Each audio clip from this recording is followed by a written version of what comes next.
संघर्ष। अचानक खट की आवाज़ से सोहन की नींद खुल गई। तेज हवाओं के साथ बारिश हो रही थी, इसलिए शायद कुछ हवा से गिर गया होगा। तकिए के नीचे से सोहन ने मोबाइल निकालकर टाइम देखा तो रात के 2 बज रहे थे। अभी थोड़ी देर और सो सकते हैं, सोचकर सोहन ने फिर से आंखें बंद कर ली, पर नींद तो कोसों दूर जा चुकी थी। मन भटकने लगा और पुराने दिन याद आने लगे। पिताजी की असमय मौत के समय सोहन मात्र 10 वर्ष के ही थे, तो घर चलाने की समस्या आने लगी तो अम्मा मेहनत मजदूरी करती और खेलने खाने की उम्र में ही पड़ोसी चाचा के कहने पर वह भी अखबार बांटने का काम करने लगे। मौसम चाहे कोई भी हो, सोहन सुबह 3 बजे उठकर अखबार का बंडल लाते और 4 बजे से घर घर बांटना शुरू कर देते। फिर 10 बजे से साइकिल के बाद खाली दुकान झाड़ू पोछे का काम करने के बाद खाली समय में पढ़ाई भी कर लेते। बचपना ही था, कभी उठने में आलसता ना नुकुर करते तो अम्मा समझाती और तोते की तरह रटते कि सोहन बेटना कठिनाइयों से लड़ो, उनसे संघर्ष करो, अगर नहीं करोगे तो हार जाओगे। वह भी उठकर उतने ही जोश से काम में लग जाता। जैसे तैसे करके 8 की पढ़ाई भी पूरी कर ली। अम्मा ने जल्दी ब्याह कर दिया। 24 के होते होते 2 बेटे हो गए। अब खर्चे भी बढ़ गए थे।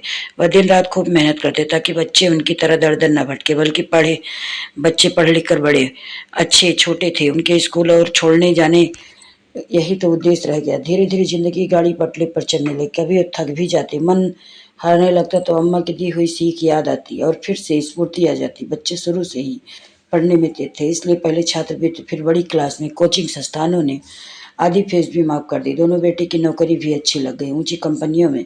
फिर अच्छे घरों की लड़कियों से शादी कर दी। दो 3 साल बीतते, पोते पोतियाँ खुशी आने लगी तो मन को बहुत सुकून मिलता। पापा आप काम नहीं करेंगे, सुबह से कितनी मेहनत करते हैं, बहुत हुआ, आपके बेटे कमाने लगे हैं। बड़े बेटे ने कहा तो छोटा भी कैसे पीछे रहता। वह भी मनोहर करने लगा। हाँ मम्मी पापा, आप लोग हमारे साथ चलिए और जिंदगी के बाकी दिन अपने बच्चों के साथ चैन से बिताइए।